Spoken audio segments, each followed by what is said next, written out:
Send in love and honor to all the family that is here today. This is the Secret Energy Worldwide Meditation. It's day 22. This is for sure the time where the habits begin to set in, that the habits are formed. We've been on this journey, and wow, it's been incredible for me personally just to really, really drive into this and to just do my best at supporting so many things as all of us are here doing our best in supporting all of the energies that are going on around that are having their experience around us. And today I wanted to, well, first of all, for those that are just joining, I did ask that, if you want to grab a pen and paper, this would be a good time because we can really start distilling everything that we've learned and put to our hearts and put into this co-creation, because it's going to be something that we have with us always. And I know that, in many cases we're used to seeing, like a lot of meditative material out there. And, it just seems almost so easy, to be honest. It's like I just see sometimes it's just like a video after video, a video after video on YouTube, and someone's talking about meditation, someone's talking about yoga. And I guess if it's all of us doing it, then it becomes easy because it feels like you're getting a lot, because you're getting it from multiple beings. And that's what we look to do in this first part of going up this ladder of lights, this first full spectrum, if you may. In this period, I personally was, I don't know if you want to say summoned or signaled or whatever, by the co-creative being that is all of us together. And it was like, it's time now. And all right, so we're all good on our broadcasting channel. It was amazing. It was like, it's time now. And I was like, man, it's always time. I was just on something else. And it's just time now, in a sense, it's time to bring everyone together and get them onto that foundation, because things are going to get a little shaky. And there are many of the beloved that there's been so much work done. To see that work just crumble would be unfathomable for their guides.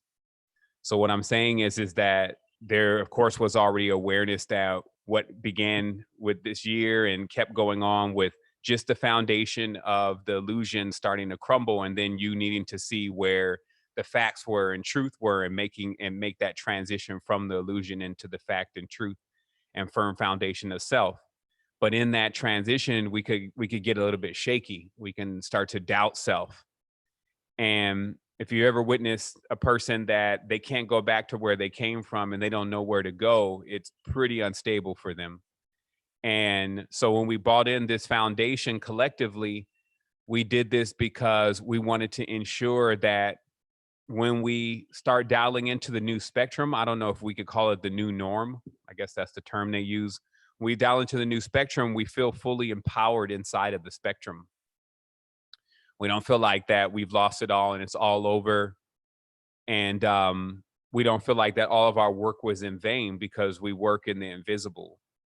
And it's interesting because even as a teacher, there is a message that is virtually external, and it just talks about what's going on in the external reality, how you need to get yourself together. But there's also obviously the internal message about that we exist beyond this. And the decisions that you're making now and what you're choosing to do with how you're building your soul and your consciousness is going to pay off for you or become a debt in your next level of your experience. So it's either going to pay off for you. You're going to have so many riches that you've built up. That's why they talk about riches being stored up in the temple, right? And this symbolism is about these jewels or these gems that are inside of you and actually understanding their value. So today, I'm just going to give you some power words. You can create from it as you wish. It's yours.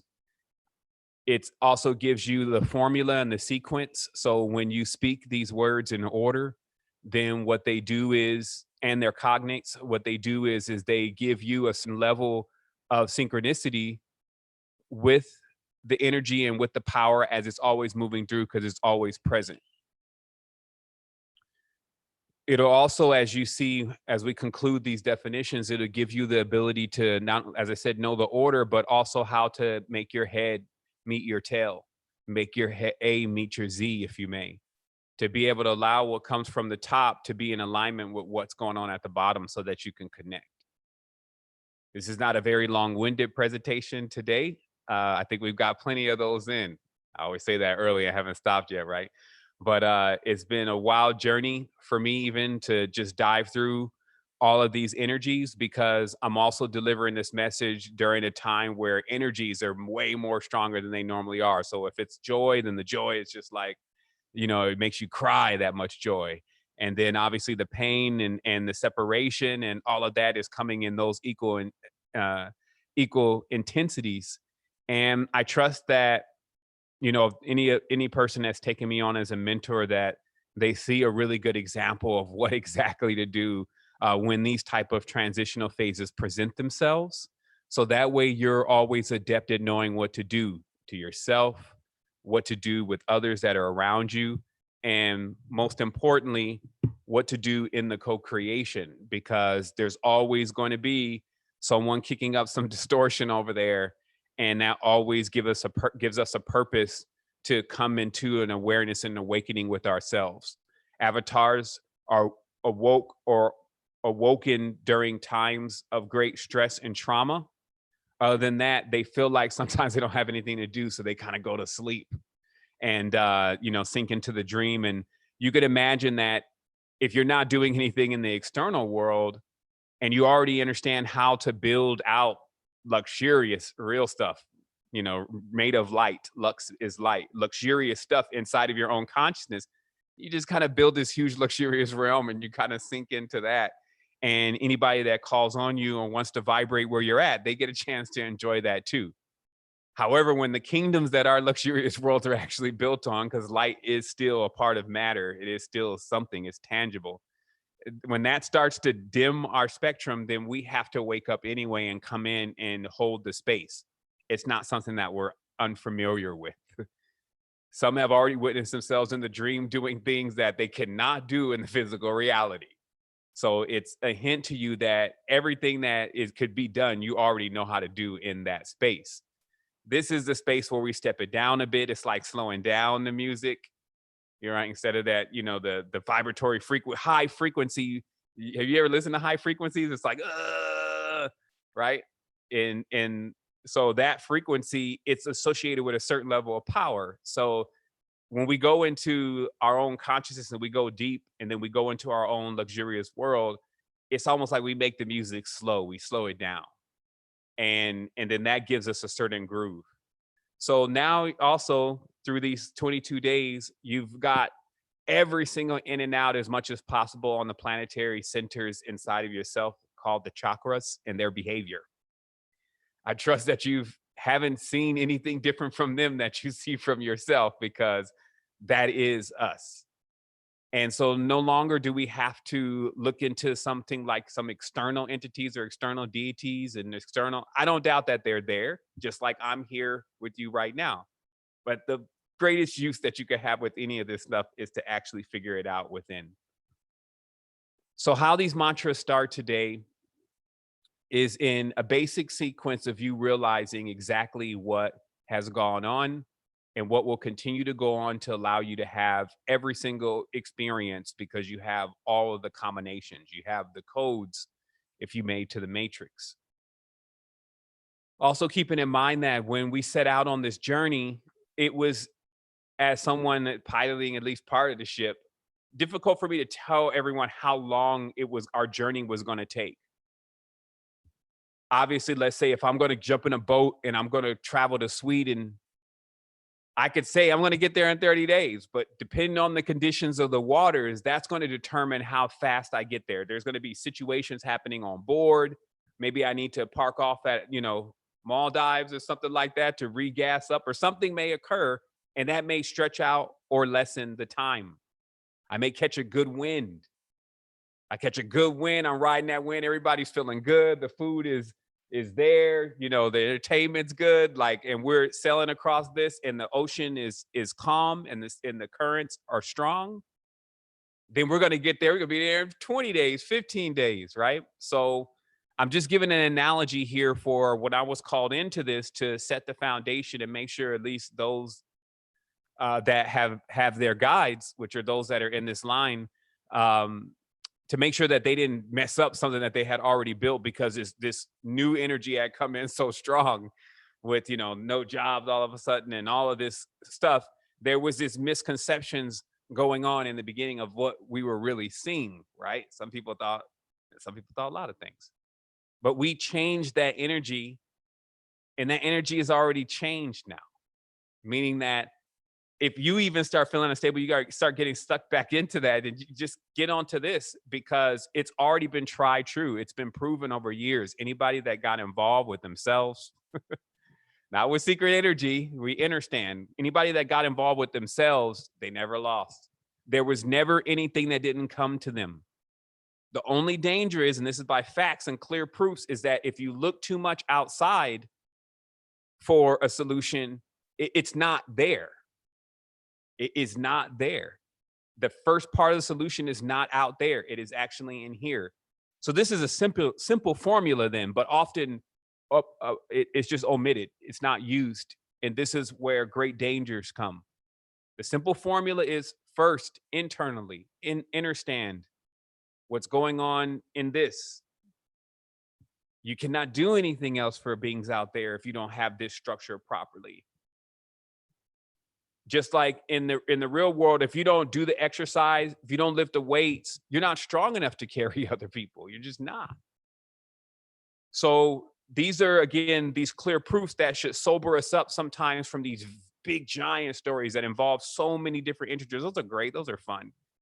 But when it's time to just, like I said, take care of the babies, when it's time to actually really stand into how we're going to support each other, when it's time to get at those things because we actually need it, now it's going to take you to know your principles, to know your properties, and as an alchemist, to know what you have in your cabinet, because you have everything. You just need to know what's in there.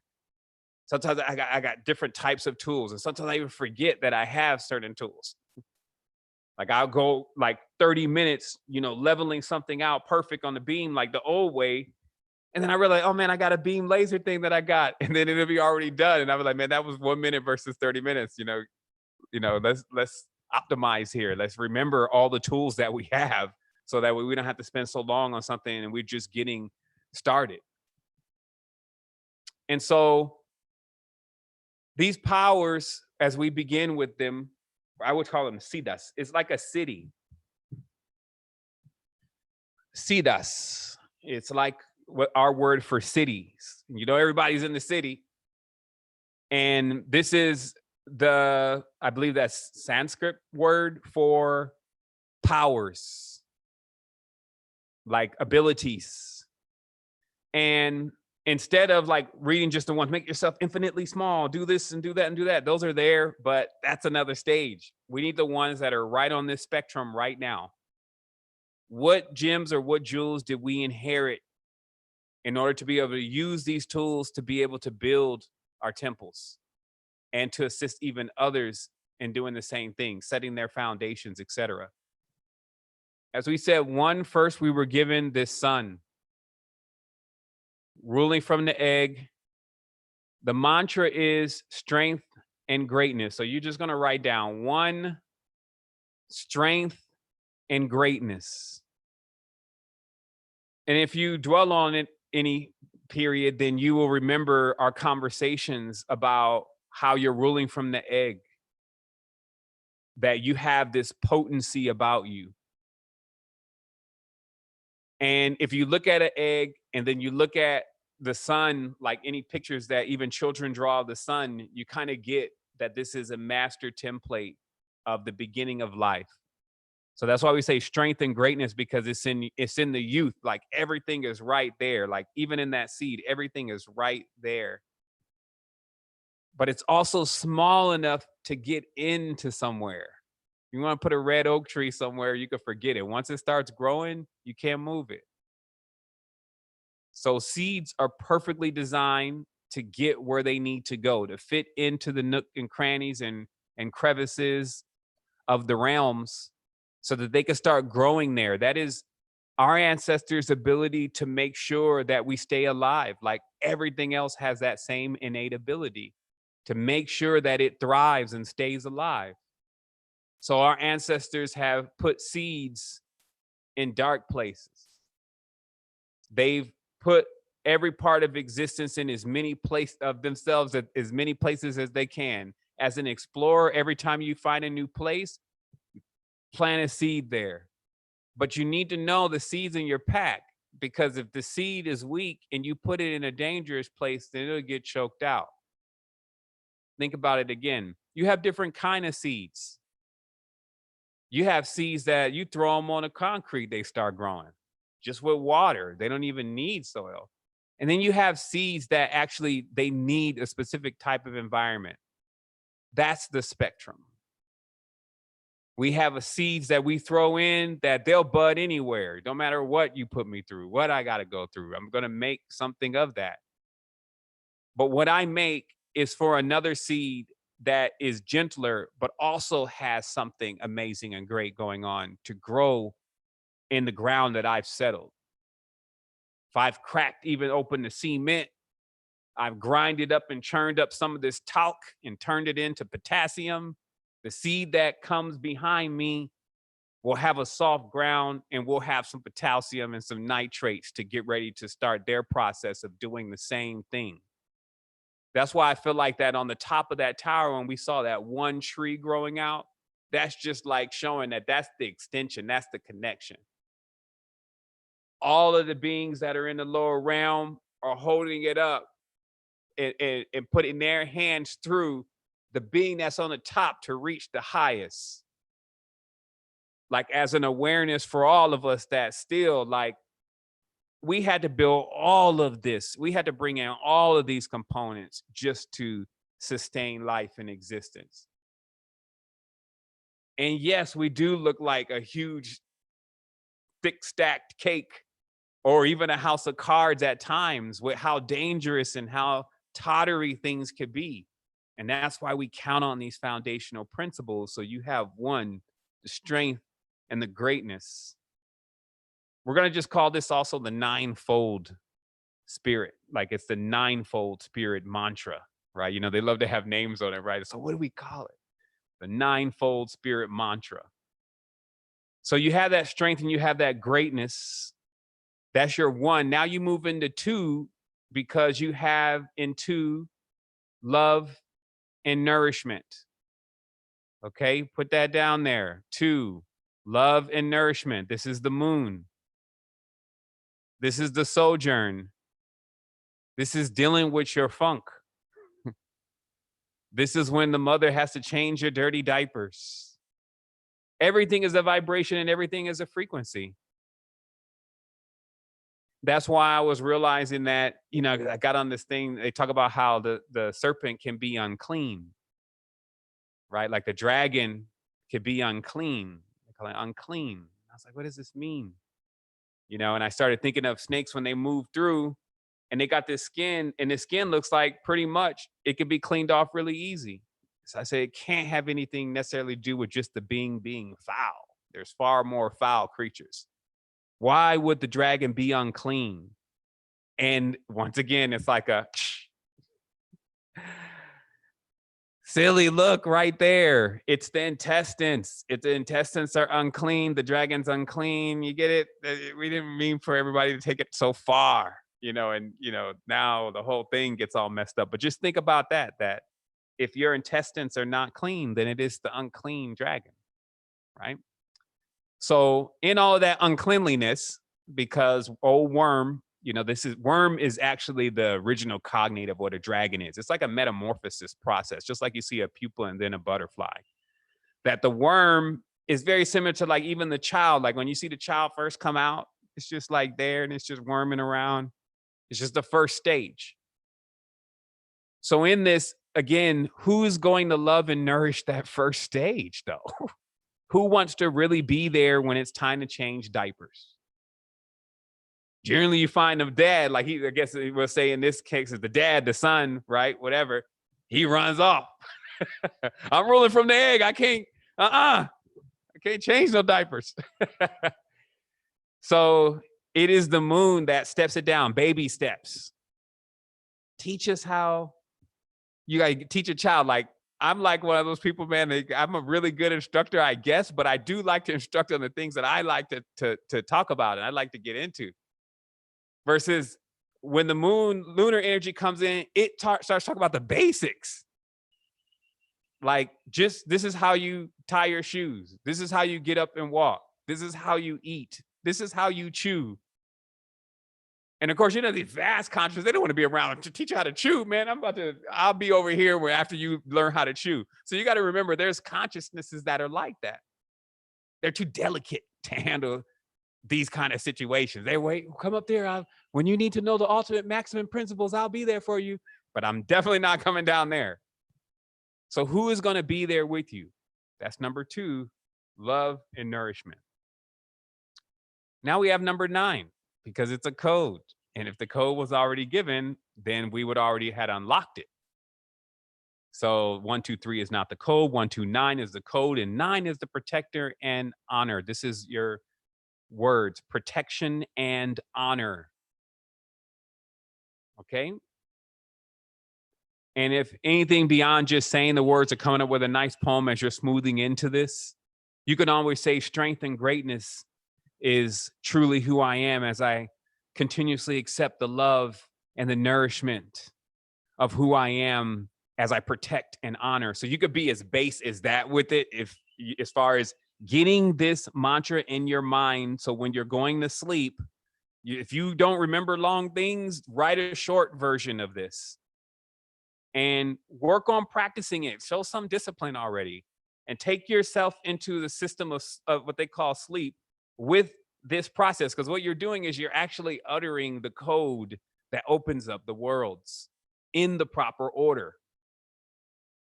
So protection and honor comes here because we know that 9 is that number.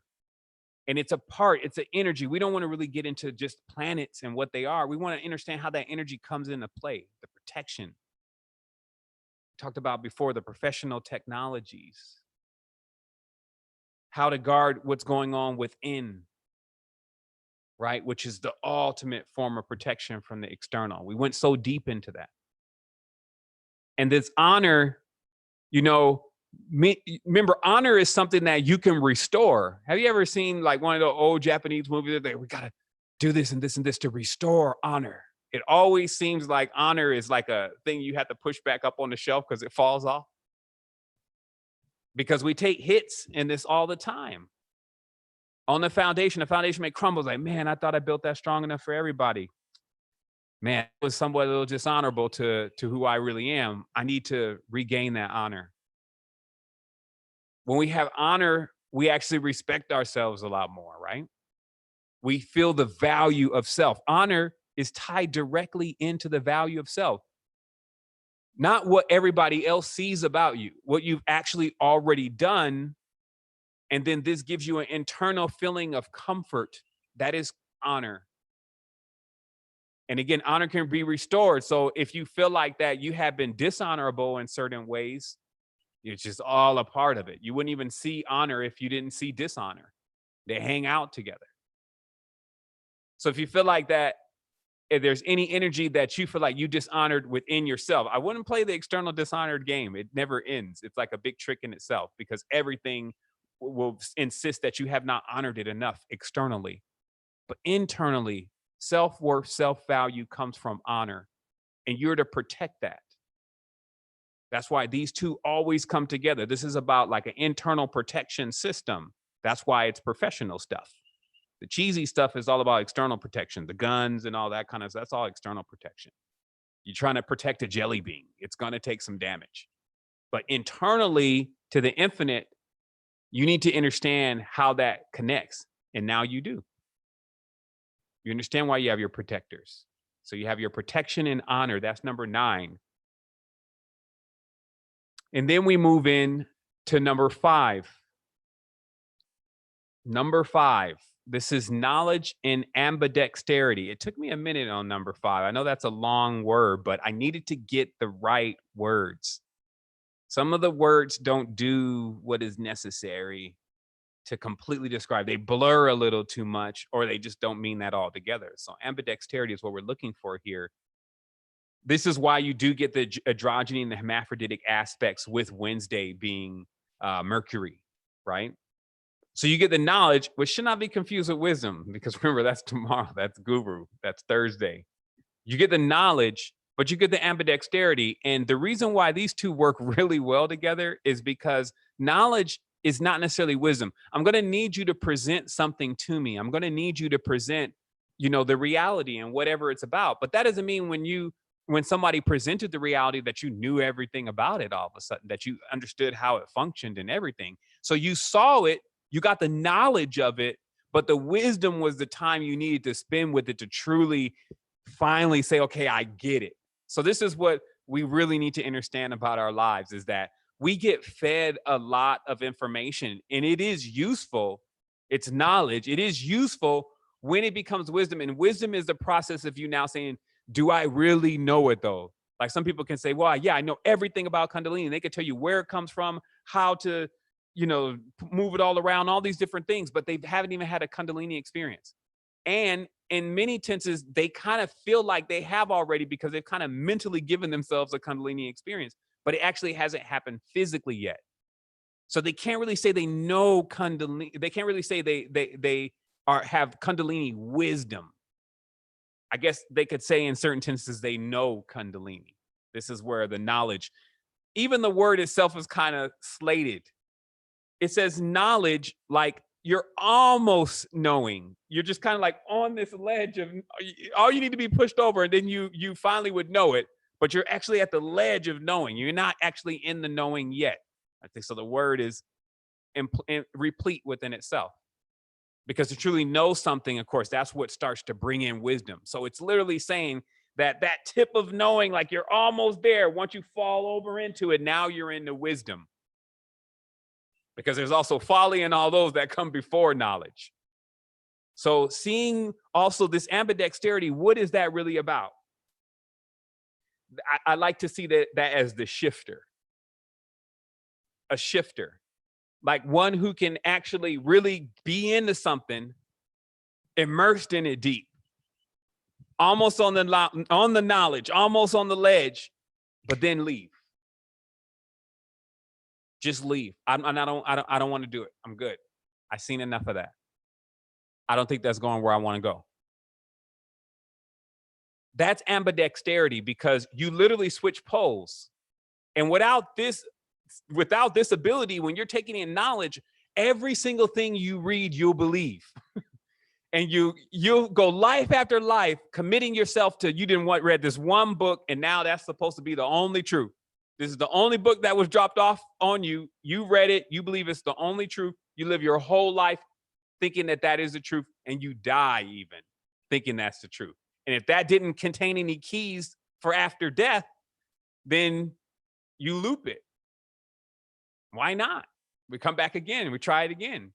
So if you think about this, then when you're in the fields of this knowledge, thoughts, all this kind of stuff, you need to be quick. That's why Mercury, it's a big key here. Because if you don't know how to get unstuck, the longer that you're actually into something, you start sinking into it, you start believing it starts acting on you, it starts molding you. Get wisdom before you start doing all of that.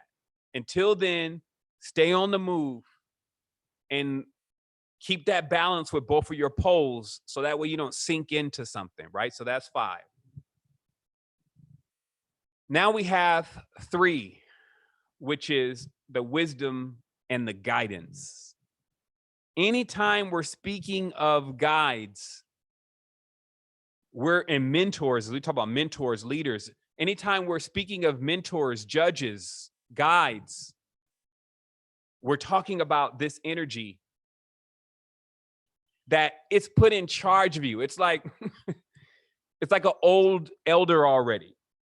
And it's just been a sign. You ever seen in some of these programs, they show like the king or the prince or the princess or whatever has got this person assigned to them that has to teach them. It's not their father. It's not the king or the queen. It's not the mother. It's not any of those members of the family. It's an older member of the family that has taken it as their personal responsibility to give you tutelage. So again, here it's the number 3, wisdom and guidance. Okay, this is the tutelage. See, because knowledge is still like, but you don't really know it yet. So something needs to be there that knows it already.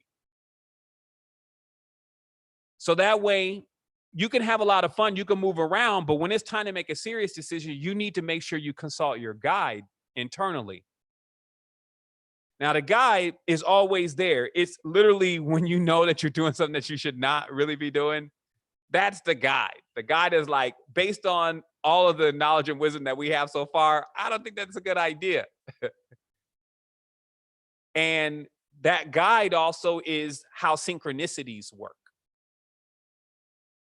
Like when you bump into people or they say certain things or you're there during a certain time, that's really most of the guides. Or the guide does not really want to interact with you on the level of like one of your friends in the reality. That's why you never see that relationship when they show that archetype. It's not the one you're joking with all the time. It's the one that's actually, when they say something, you respect what they're saying and you make the move. Because if you're in this knowledge ambidexterity stage and you're flying all around, but something real starts going on, you need your guide to be able to come in and say, here's wisdom and guidance, not knowledge and ambidexterity. You need to go this direction because of this. Notice the difference between the two. The knowledge and ambidexterity is like all over the place. It's like, oh, wow, I'm exploring. This is amazing. Let me go over here. Let me do this and that. But something serious goes on. The guide must come in immediately and say, that way because of this. This is not a question. This is none of that Mercury has going on. Understand the difference between the guru versus the one that actually just has the knowledge. Okay? But again, all these are different parts of ourselves, and knowing this pattern, knowing this algorithm opens up many things. So as we keep going forward, we then have number 6, which is liberty and passion. Number 6 is sex. It's the whole regenerative process. I know that was a claim to be the moon, but the moon is setting up the preparatory phases for that, dealing with as I said, the feces and all of those different things. It is 6 who's actually engaged in the act. That's why it's that concave. That means it looks like this, that pentagram that looks like that, the one that's shaped like this. I want to make sure that that's very clear, not the straight line one. I've said that for 10 years. It's a simple sleight of hand for a magician to draw a straight line where there should be a curve, thus making your 0 a 1. That concave pentagram, which you can go and witness so many places in nature, even when things that you don't think are shaped like that, if you go into the microscope and you go in and you'll see it. Pi and phi. And so that is the passion, that is the regenerative principle, the connection itself that's actually sustaining life. It's bringing the abundance. This energy is very vital in this system. If there's no sexual prowess and passion and all that, why even come out in the first place? If there's nothing that knows how to generate that much light, as they say, lux tenebris, as they even have their word loose, and then whatever they put on the back of that means light. That means that you shine, you're radiant, splendid. That's why I said the red dress and the red lipstick and the red, and it's just exciting those passions. That is kicking off the furnace. And it is so important to have that in existence, or you just don't want to do anything. You just start becoming unmovable. And that's in the wavelengths. That's not what is going on really in here for it to stay generating. And that's why also when we remove that component from our consciousness, we actually opened up our passing into another consciousness. Meaning, so if we move out the passion of the reality, we actually open up a hole that sucks us into another existence.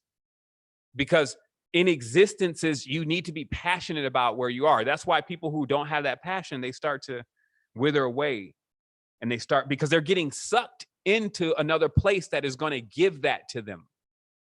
Because this is a key component to how all of this works. So if you want to stay here, per se, if you have work to do here, you become as passionate as you can about the existence here in order to solidify yourself more with your power here. And if you're trying to let go,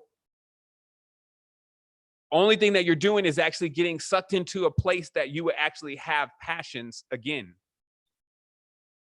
Okay, so we have this liberty, because this energy, these is the words, liberty and passion. Number 6, liberty and passion. Because without this liberty, free, we can't call it freedom, with free, it can keep moving. Passion wants to keep moving. Do you get where I'm coming from with all of this? If you don't have any passion anymore about whatever it is going on, you're still going to move. These are forces that they're not going to be detached from each other. They have a harmony. How that actually comes out in occultism, the forces here bound all of themselves together like a fasciae. All the trees, or all the trunks of these trees, bundled together to be stronger than all of the other beings. And they planted themselves. This is the occult lure that is around what we're actually talking about with this power. So this liberty and passion, it needs to keep rolling through. That's what I was saying. It's like the serpent twining the tree. That is the world serpent of the Kundalini. It still keeps moving, and other things move through it. And that's actually what keeps this regeneration happening. And then when you don't feel like you want to keep moving through it, you get transferred to a place that you feel like you want to keep moving. So that's why these kind of elements and knowing what they do alchemically is also the keys of turning on, turning off, moving up, moving down, all of those different things to guide your celestial being. But again, crawling before walking. The algorithm will reveal so many things to you, and it's like a meditation in itself, because then other things start unlocking, even beyond us explaining this in English. It is a sequence that unlocks something else that I can't actually explain to you. I know why it unlocks it, because the order is very important. The order is, if you put something before another thing, that other thing never becomes. It aborts. So knowing this power is how to generate anything and create anything. So as we keep going, so we see again, the liberty, it must be free. This is tough. This is tough for people because they get the abundance and they want to hold on to it, and it doesn't become abundance anymore. If you pull out all of the flowers, there's not going to be any growth of any more flowers. If you pull up all the trees, there's not going to be any growth of any more of the fruits. Some people want to take their favorite tree, pull it up by the roots, and put it right into their house, put it right into their front yard or whatever. Then the tree dies. So it's an action, because if something is supposed to be free and running free, and you don't know how to let that run free, you don't know how to let it run free inside of you, and thus you're chaining it down. So this is like infinite slide of going into reality after reality, where you have that moment, you have just moments of pleasure, and then you're snuffed out again before now and you just keep sliding through these worlds. This is why it's so important to get passionate about self and the experience that we're actually in, and understand how to know how to keep your liberties. This is also hidden in the mythos that the Catholicism's marriage. It mars, it damages.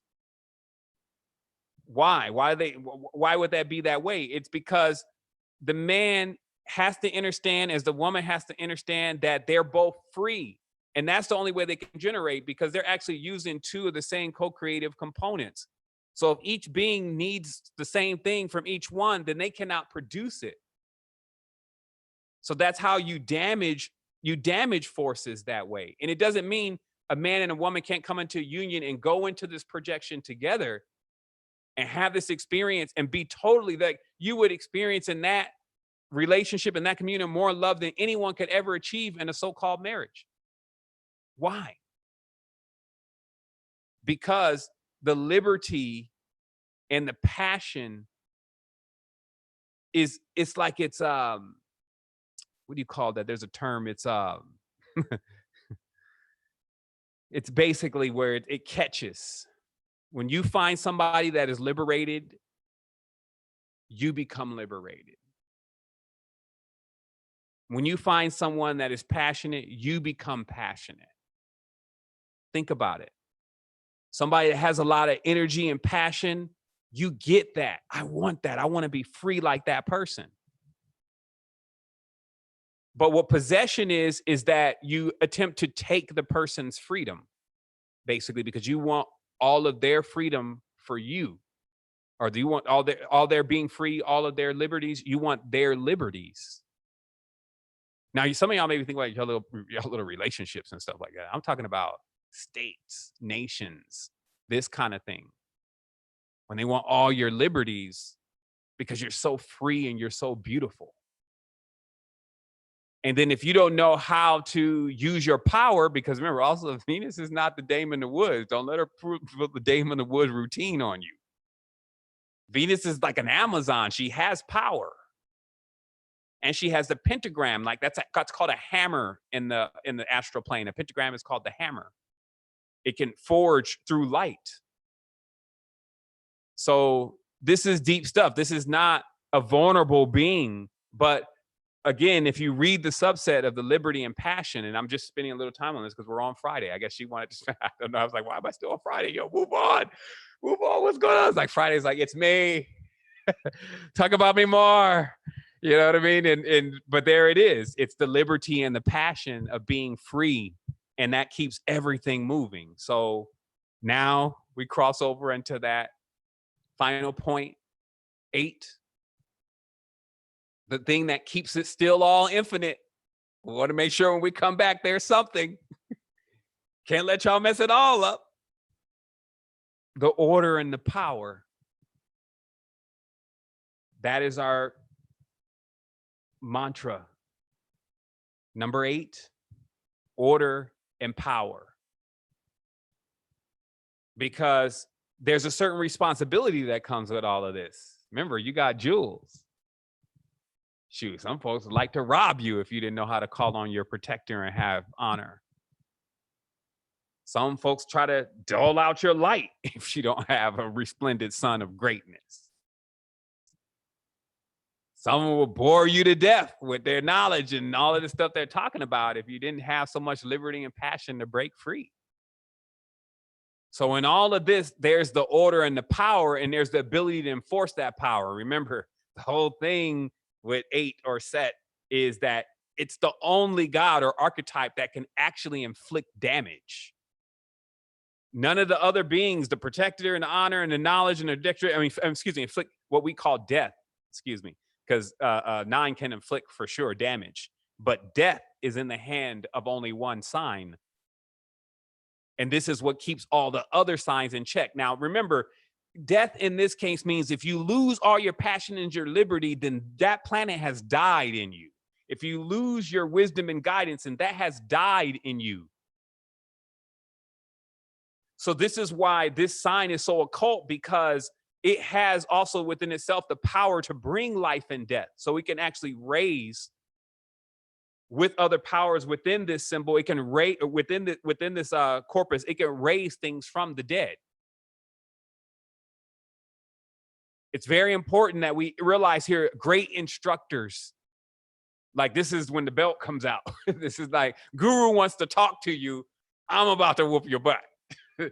This is where that last level of, okay, if it doesn't want to listen, even Mars needs to be put in check. Imagine you got the god of war. Who's going to step in?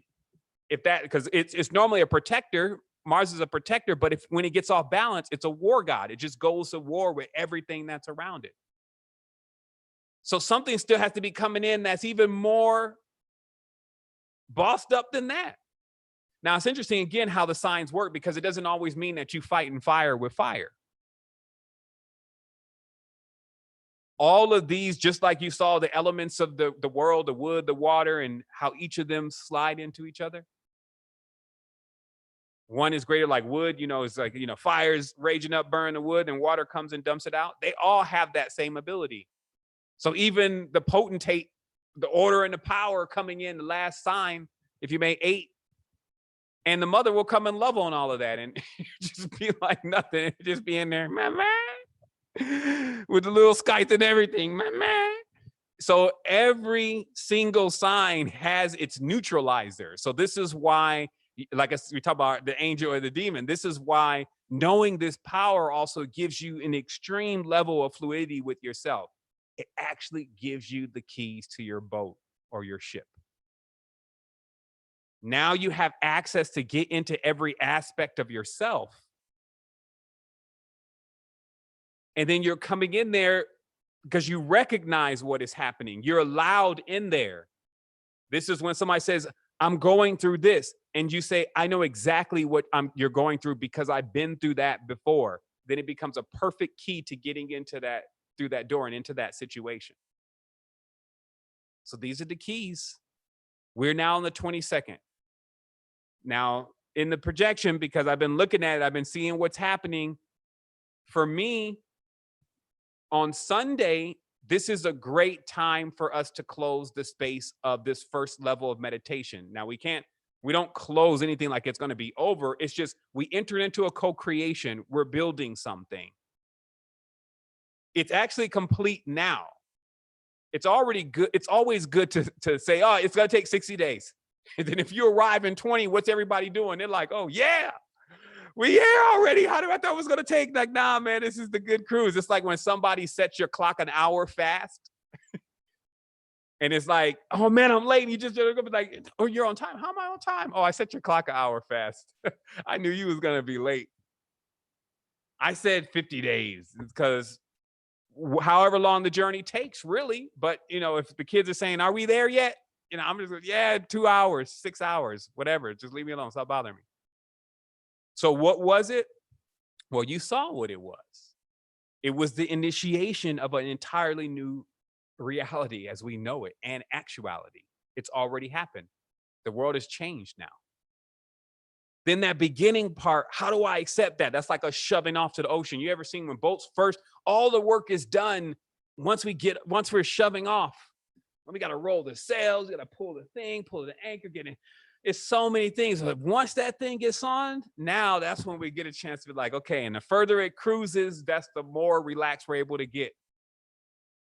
Especially if we're already rigged up to go through a storm if necessary. So that's what's happened. Now we have Sunday, which is Easter, right? Or the Easter. But the choosing has already gone on because the moon controls that. We're almost 3 days off the moon. So we have tomorrow, which is Saturday. Then we have Sunday, but you already have everything that you need. If you just are coming in, this is your first day, it was amazing for you, or maybe it made no sense, depending on where you're at. You do have something to revisit that'll allow you to understand this story within yourself, even on a deeper level. I just kind of grazed over the powers today. And I also gave them good linguistic terms in English so that everyone here can recite to themselves the ninefold spirit of power within themselves, preferably before bed.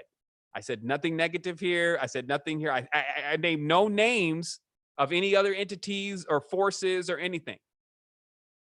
Nothing that you don't understand. Like, these words are very direct in what they mean. And then now what you're doing with these words is you're committing them to memory in their order. Like, that is what I'm giving you as knowledge and wisdom, because you do have to take some time to actually put something there. I know that I don't want to make it like everybody's dumb, but even I don't like to sit and memorize things. But I do have pages and pages of certain works that I have put to memory in the past, because I knew that putting all that to memory created a certain phenomena. It was what I was saying before about when you do certain things before you go to bed and it's already put into memory, you just slide right in there because you actually go to sleep at a certain point and you don't even realize that you've gone into rest. And now you're already in there. This is the empowerment tool to make sure that you stay on course, because it's like an armada. We're not all in the same ship. If my eye closes, your eyes don't close. It's a mothership. We're all plugged in on different stations, all creating a full spectrum, rolling across the abyss. And we're linked into the organic web, which we're all creating with the energy that is coming off of us, which is a gold and then a silver line, as we've talked about. And then we're entwining with each other and we're vibrating, and this is causing ripples. And these ripples are the waveforms of existence. And our consciousness knows how to take those waveforms and use its feelers and reanimate that vibratory frequency to bring before us what it corresponds to. And it can be tuned up to be so accurate that it brings you a clear picture, not a distorted picture of what it exactly is. We've uncovered that when the lens is distorted, or if it's too deep, like something too deep in the water, you cannot see it. And most of the time, you actually start seeing monstrous reflections as you try to look deeper into yourself to places undiscovered, geometry that you have not fit into your consciousness yet. But together as a school, in this huge ocean, us all moving together, not just one group of type of fish, just trout. That's not what this is about. There's no S in our tribe. There's a few great whites, some orcas, some giant squids, some snap turtles, a couple guppies, all rolling across this ocean at this stage, because we have learned it's best to travel that way. Whether somebody needs to go and get a little gem out of the crevice down there, and it's a minnow and we don't need big body, or if we're greeting one of our mothers or our fathers and it's a little bit much to take exactly how much they've grown at this stage, and we're having a little confusion about who they are, that we're still standing with a force that is so powerful that it just grins because it recognizes its children. There's a baby of everything. And this is what we have to come to know within our power. This is not foolishness. This is the way and the order of life, that every single level of alchemical and great levels of high arcana are always exhibited within the family structure first. And to know the family structure and the structure of a tribe is to know the highest level of occult knowledge. Everything else that has been created comes from that. And why wouldn't it? That's life. So let us go forward here in our meditation. I was able to get this fixed yesterday as far as what was going on yesterday. So I'm going to go ahead and turn this camera on for all of the world to see this beautiful, amazing tribe here in unison, in our position in the mothership, with our co-creations on point. And as we continue to go forward in this world, as I said, we have a few more days in our meditation, but this is infinite. Now we also have the key. So for some, there is some homework to do as far as making sure that they understand how that fits into any locks that they may have, so they can set themselves free. And then as we go forward, because we didn't miss anything. We even had a financial conversation yesterday. I was like, well, gee, wouldn't the finances come a part of meditation? It's the full spectrum. But as we go forward, you'll actually see and connect with everything that you're supposed to be doing. And you won't really need to ask anyone. You'll only be receiving confirmations from them. Understand the difference. Sometimes, you would think that you're asking someone something. And really what you're doing is you're just getting confirmation. That's how it's going to be from here. You'll be able to see it in the colors. You'll be able to see it in the numbers. You'll be able to hear it in the tones. You'll be able to see it in the insects. You'll see it in the birds. You'll see it in people's attitudes. You'll see it on their clothes. You'll see it on the signs on the streets. Because it was always around, as I talked about before, that it's made from everything. But it doesn't speak English all the time. It speaks to you in a deep way of feelings. That will be your confirmation. Because sometimes, if I see another 1111, That's not enough. What is this confirming? So you need to be on course, on your path, so you know what this stuff is actually confirming for you. Lastly, because we mentioned this numeric system, we could not do that without the number 4 and the number 7. Some may want to know how that plays in. I didn't assign names to the 4 and the 7. So we ended with order and power. The 4 and 7, which is Rahu and Ketu, again, for those that are just joining the line or just joining these meditations and builds, there are 2 more numbers to make a total of 9 numbers. We only have 7 of those numbers in our day of the week. The 2 other numbers that are missing is 4 and 7, which make up most of Western occultism, because these are the powers that actually control the spectrums of the planets. Why? Because they're correspondences to the nodes of the moon. North node and the south node of the moon. And this is very simple to divine. It is that even if you're completely, I don't know, Saturn, number 8, a true 8, 8's all over the place. You still act one way when it's a new moon, and you act another way when it's a full moon. So what is that symbolic to in the ancient system is that there's a head, and the head is severed from the tail, or actually from the body, which includes the tail. And that a big myth here when this dragon was cut in 2, if you may, was that it had a hard time allowing its head to reconnect with its tail. And we cracked that and demystified that. And what that means is that many people say things or believe things that they don't act out with their body. So there's no confirmation in their action of what they're saying and what they believe. And if to put them back together, but to put them back together would mean that what you're saying and what you're thinking and everything else that comes from up here would align with what also is being done by this down here.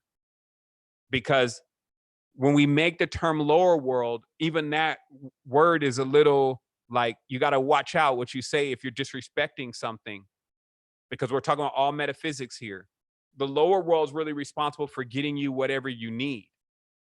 When you want to go and when the mind says, I'm ready, I need some water, it's the legs that got to bend up and walk you over there to that refrigerator. So when we're talking about the lower worlds, not distortion, but when we're talking about the lower worlds or the negative, what we're actually referring to is powerful grounding forces that are responsible for us carrying out things on the ground.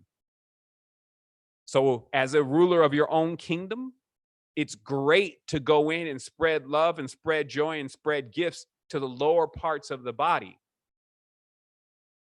Lotioning, manicuring, massaging. You can massage yourself. But doing that to this part of the body is remembering, because as we see, many are just working on this face up here and these thoughts. They want to look pretty and then, try to sound smart. And then all this is garbage. And so it doesn't match up. So this is where the sealing of the ring comes in. This is where that ring is. Like I said, there's a serpent's tail, Ouroboros, and then it eats a tail. That's the ring of Solomon. 4 and 7. Let your mind and your heart be in tune. You get it? Let your mind and your heart be in tune. These are perfectly positioned, and they're 2 different parts of the stage. This is the center of all of this. This is the center of this up here. This is the bird up here, the magnetic, and this is the electric. These legs are the 2 snakes, as they call them, yin and yang. And then up here, you have this higher world, this magnetic system. So this is bringing those 2 together, as we talked about the angel and the demon. But remember, since this is the electromagnetic field, it's going to take some surgeon's work in you. This is going to take your efforts to do this, because you're doing something akin to putting a orb or sphere type magnet that is cracked back together.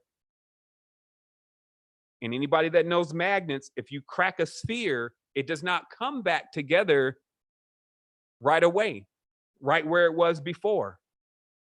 This is most important. To learn electromagnetics, or to learn anything about magnets, magi, lodestones, even for birth, these kind of things, the power of magnets.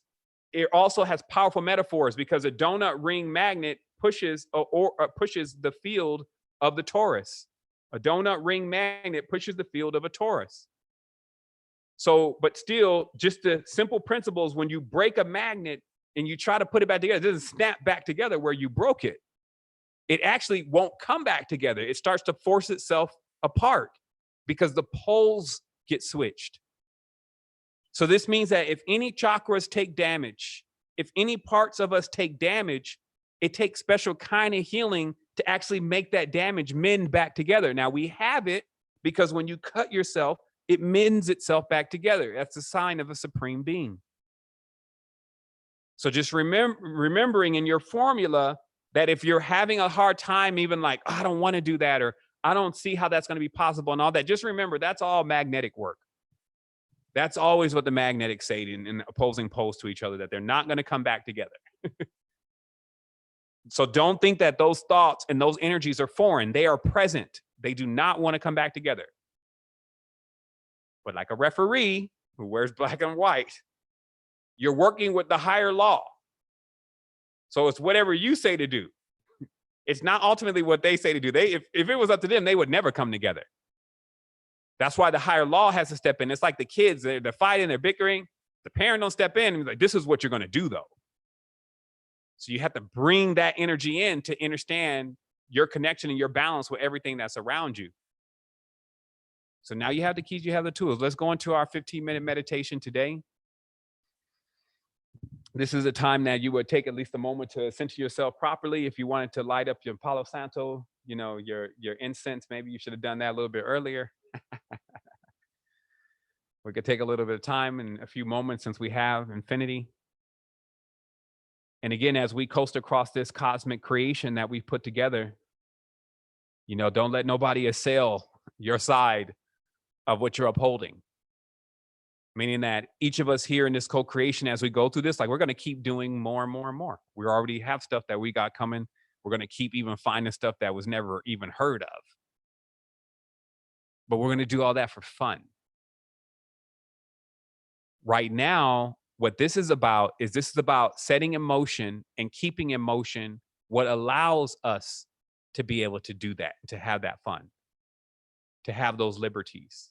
So with us all in this co-creation, each doing our own work at putting this level of consciousness to our memory of how things functions inside of us, it gives us strong resonance in what's happening in this space with us. Like I don't know, I'm in Costa Rica, so I may be 4,000 miles away from you. I may be 500 miles away from you. But in this, I'm right there. Like you couldn't even slide a thin razor blade in between how close we all are together at this stage. So let us go forward in supporting each other. Like I don't got to talk to you about this. Like invisible is the greatest, most powerful thing. How long can you live without air? But can you see it? So there's the invisible force that we're moving with. And it's not something that you need to see. To make things visible in the physical spectrum that powerful is the equivalent of lighting a nuclear bomb inside of this thing. It exists in a space that can handle all that power. That's all of us. So we work from that space and we project into this one. Always being aware what goes on the lower core doesn't affect the higher core. So while you're playing around in all of this, don't lose your allotment because something cons you out of it here, making you think and believe that what's going on here is going to remove you from where you are at already up there. Meaning in the higher law, always being able to take power over a situation and say what is really final. Issuing your bulls and your edicts and your decrees across the land. But be a good king, be a good queen, be a good Kahin. Like actually do it. Like we always are hiding, thinking somebody's not seeing and all this kind of stuff. It's really just about you. Who cares about everybody else? Talk to your body. Remember, you got thousands of organisms really in here, all waiting on you, all depending on you, all hoping that you're able to get them to the transcendence. Some may see that as a huge responsibility, but technically it's actually the only way you can get there, to love yourself and all the rest of these powers. Give this to yourself even before you give it to others. And you'll be able to do the greatest things and the most amazing things for everyone. So here we are. I'm going to go ahead and line this up on the camera today. So during this meditation, what we're going to be putting our consciousness into is just one, taking deep breaths, realizing that there is a bridge, there is an order to your magnitude, and now you have that order. And even if you choose to experiment with other forms and fashions, you'll still always come back to this, because this is what they were created from. This knowledge and this wisdom is thousands and thousands of years old. Traces back all the way to the Proto-Saharan times,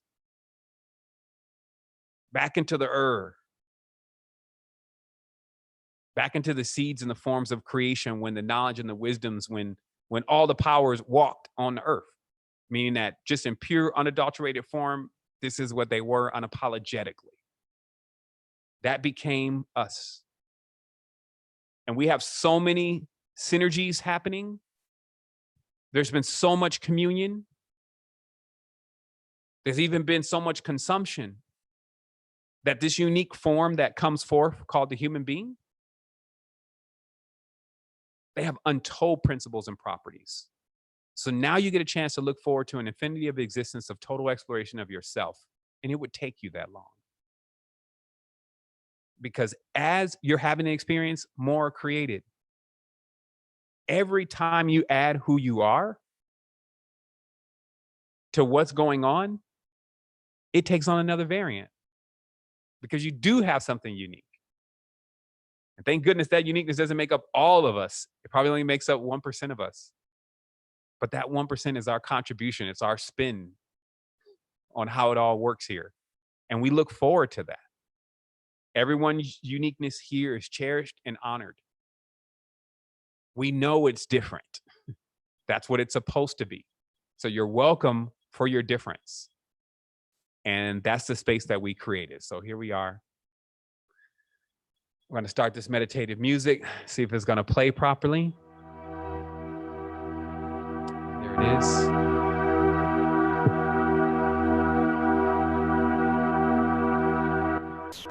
We're just going to take a deep breath.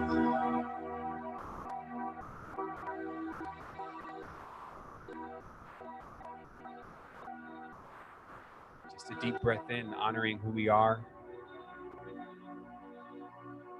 honoring what we've created,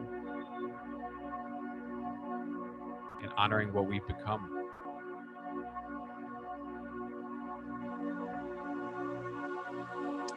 And as you take a deep breath in again,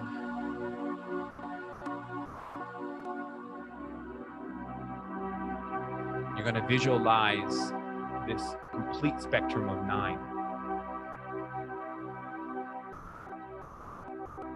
You have all the colors in the prism like a rainbow. But then you have these 2 other colors, black and white.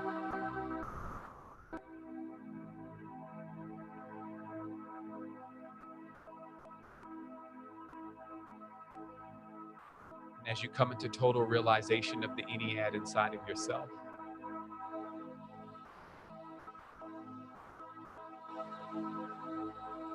you take on the responsibility of your adepthood. You come into awareness that you can at any time oscillate through all of these powers.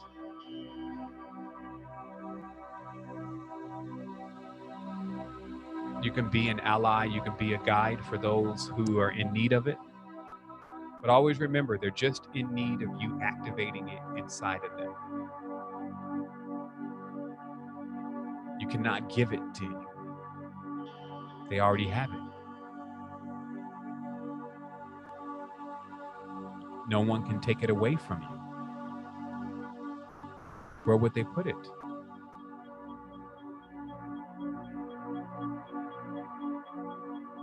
You are the all, unapologetically.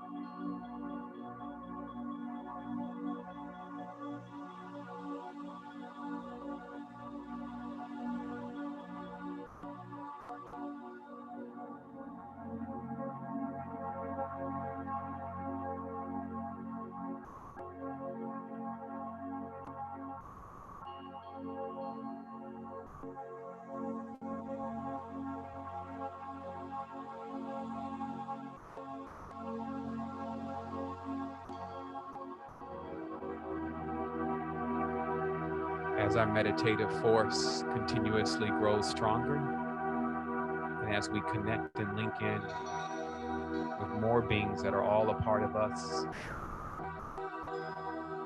we reverberate our strength and our greatness. We radiate our love and our nourishment.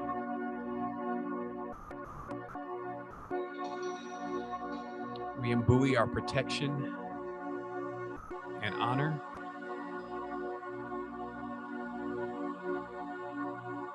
We consecrate our knowledge and our ambidexterity.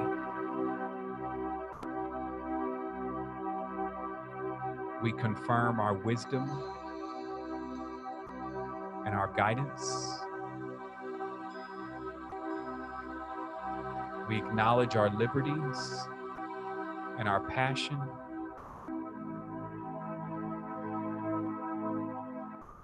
And we respect our order and our power.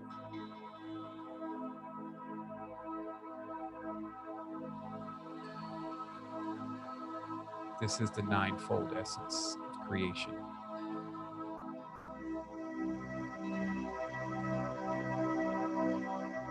This is the key that unlocks all doors.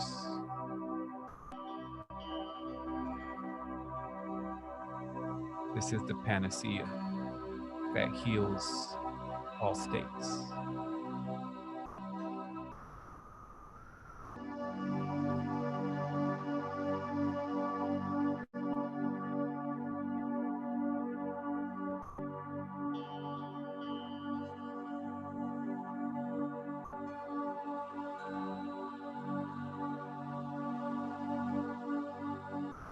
Let us focus on our breath.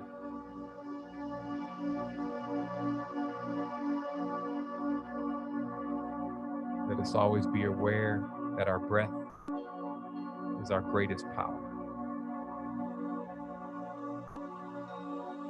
It's still free. No one can hold it for too long.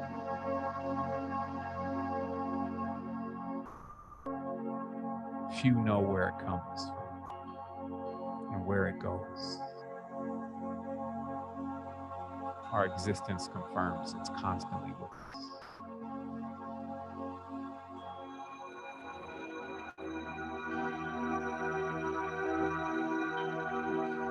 No one needs to teach you how to breathe. You came in here doing this as a baby. There was no book.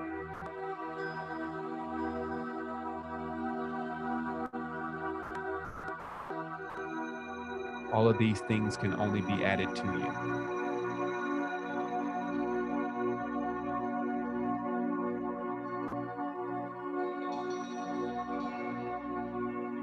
Any kind of powers and abilities, they're only being added to the greatness that you already have.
as we take these final moments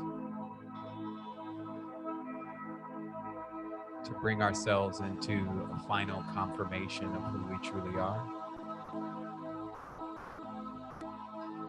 In these deep meditations and these deep connections together, as we share this time in this space, we bring ourselves into alignment and unity from our upper kingdom and our lower kingdoms. We unite them. We bring in our surgeons and our arbitrators to mend the differences.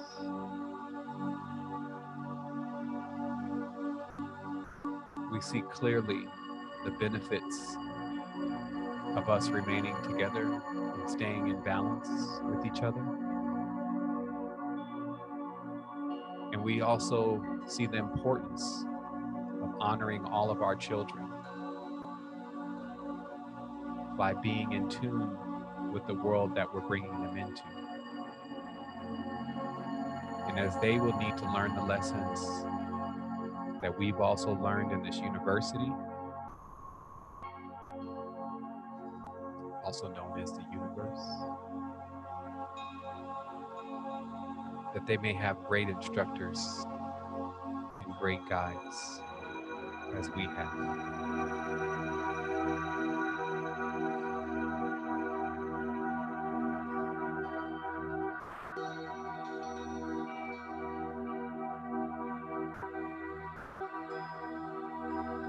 As you take your breaths are the confirmation that you are into alignment with self. All is self.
Wholeness Tribe.